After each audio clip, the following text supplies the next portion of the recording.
নমস্কাৰ মাৰক মামৰ্জৰ নতুন এটি ভিডিঅ'লৈ সকলোকে স্বাগতম জনাইছোঁ। এতিয়া যেহেতু মাৰক পূজা চলি আছে, আমি আহিছোঁ আজি মিৰ্জাৰ বৰকুচিস্থিত শ্ৰী শ্ৰী নিজেশ্বৰী মন্দিৰত। যোৱাবাৰো আহিছিলোঁ আৰু ৰঙামাটিৰ দুধকুঁৱৰী পীঠত গৈছিলোঁ যোৱাবাৰো। এইবাৰ মিৰ্জাৰ নিজেশ্বৰী মন্দিৰৰ ওচৰতে আৰু এখন মাৰ পীঠ আছে, শ্ৰী শ্ৰী মা বাঘেশ্বৰী পীঠ, আৰু এইবাৰ তাতো যাম বুলি ভাবিছোঁ। গতিকে ভিডিঅ'টি শেষলৈকে চাই থাকিব, তাৰ পৰাও দেখাবলৈ চেষ্টা কৰিম। আজি ইয়াতে অলপ পিছত হেনো অসমৰ মাননীয় মুখ্যমন্ত্ৰী হিমন্ত বিশ্ব শৰ্মা ডাঙৰীয়া আহি পাব, আৰু তাৰ বাবে বিশেষভাৱে সাজু কৰি থকা হৈছে সকলো ফালৰ পৰা ইয়াতে।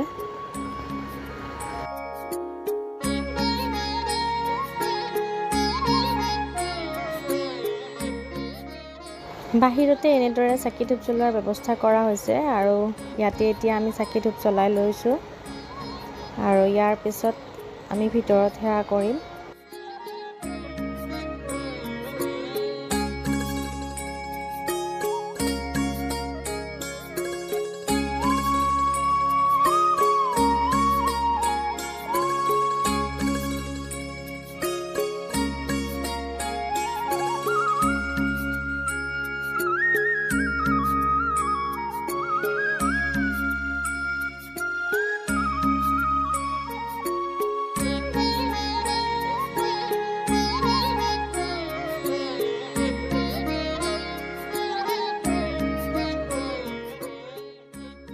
এইফালে প্ৰসাদ বিতৰণ কৰি থকা হৈছে।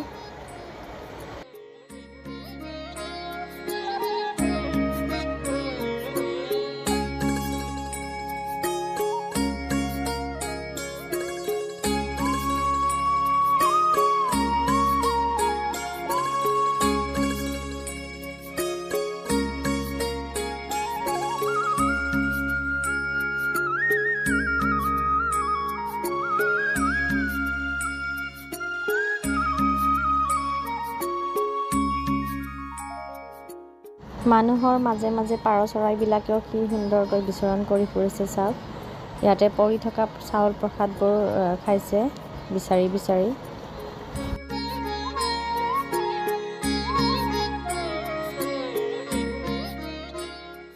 আৰু এইখিনিতে এতিয়া মাৰৈ পূজাৰ বিশেষ নৃত্য, দেওধনী নৃত্য আৰম্ভ হ'ব, আৰু তাৰ বাবে বাদ্যসমূহ এনেকৈ সজাই ৰখা হৈছে।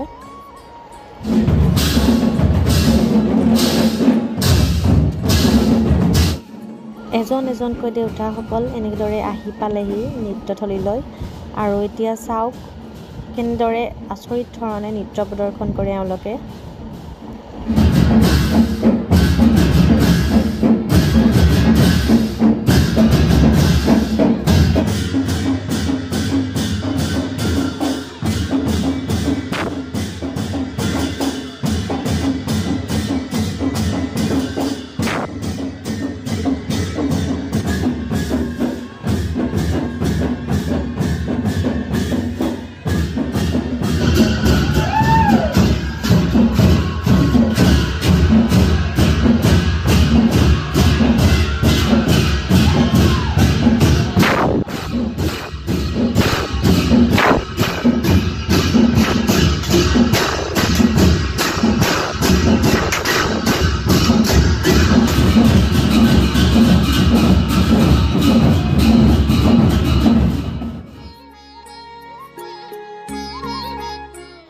এইফালে এতিয়া খিচিৰি ভোগৰ ব্যৱস্থা কৰা আছে, আৰু আমি খিচিৰি ভোগ খাবলৈ যাম এইবাৰ।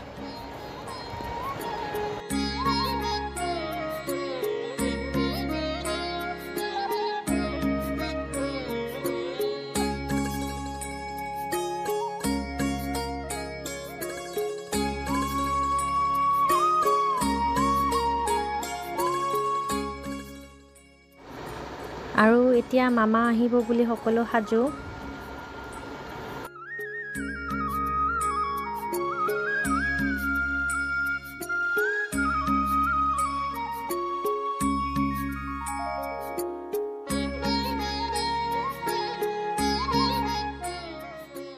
এয়া এতিয়া আমাৰ মাননীয় মুখ্যমন্ত্ৰী আহি পালে আৰু এইটো টাইমতে কিনকিনীয়া বৰষুণ জাকে সকলোকে তিয়াইছে যদিও তেওঁক আদৰণি জনাবলৈকে সকলোৱে এনেদৰে আগচি ধৰিছে। চাওক কিমান ভিৰ হৈছে মানুহৰ।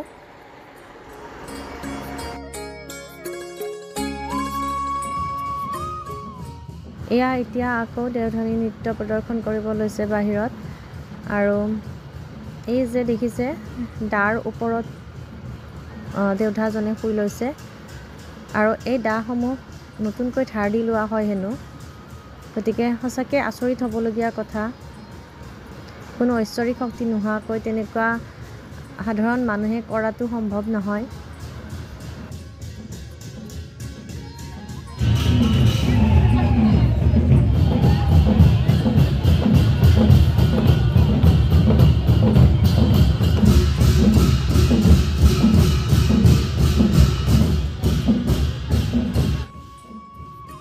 মানুহৰ সমাগম বহুত বেছি ইয়াতে, চাৰিওফালে মানুহ ভিৰ কৰিছে আৰু এইফালে ভিৰৰ মাজেৰে মুখ্যমন্ত্ৰী ডাঙৰীয়া যাবলৈ ওলাল আৰু মন্দিৰত বেছি সময় ৰোৱা নাই। সকলোৱে তেখেতৰ লগত একপি ফটো তুলিবলৈ নহ'লে এষাৰ মাত দিবলৈ চেষ্টা কৰিছে যদিও সকলোৱে পৰা নাই। তথাপি মাজে মাজে কিছু লোকক মাতো দিছে বাৰু তেখেতে।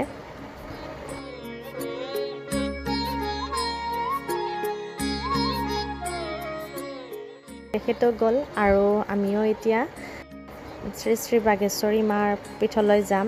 গতিকে ভিডিঅ'টি চাই থাকক। এয়া এতিয়া আমি শ্ৰী শ্ৰী বাগেশ্বৰী মাৰ পীঠলৈ বুলি সোমাইছোঁ আৰু আমিও প্ৰথমবাৰৰ বাবে আহিছোঁ। গতিকে নাজানো কিমান দূৰ যাব লাগে ভিতৰলৈ আৰু গতিকে চাই থাককচোন।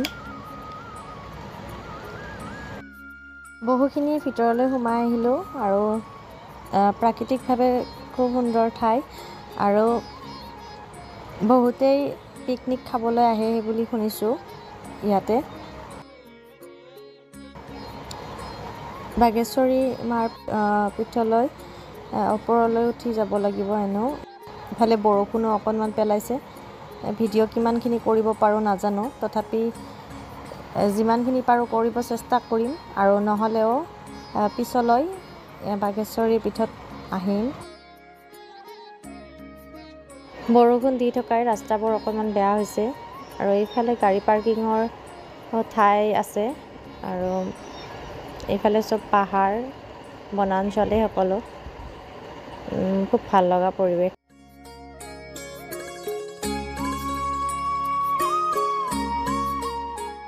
আহি পাওঁতে পাওঁতে আন্ধাৰ হ'বৰে হ'ল। তথাপি আমি ইয়ালৈকে আহি পাইছোঁ যেতিয়া মাৰ দৰ্শন কৰিহে যাম।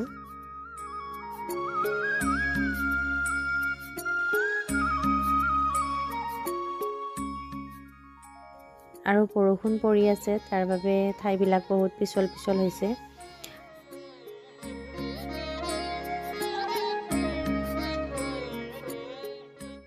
ওপৰলৈ উঠি আহি আৰু এই সৰু দলংখনেৰে আগুৱাই যাব লাগিব অলপ।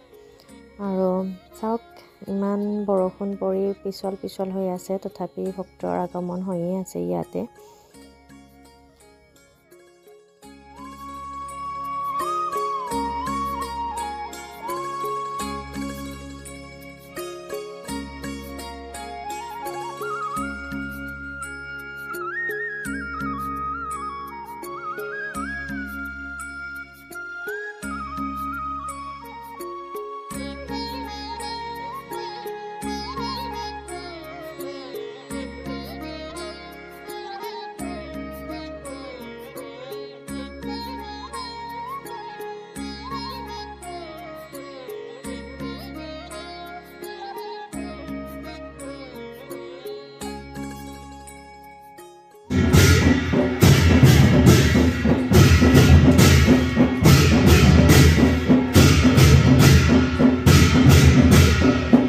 ইয়াতে আহি দেৱী মাৰ সেৱা ল'লোঁ আৰু দেওধনী নৃত্য অলপ উপভোগ কৰিলোঁ।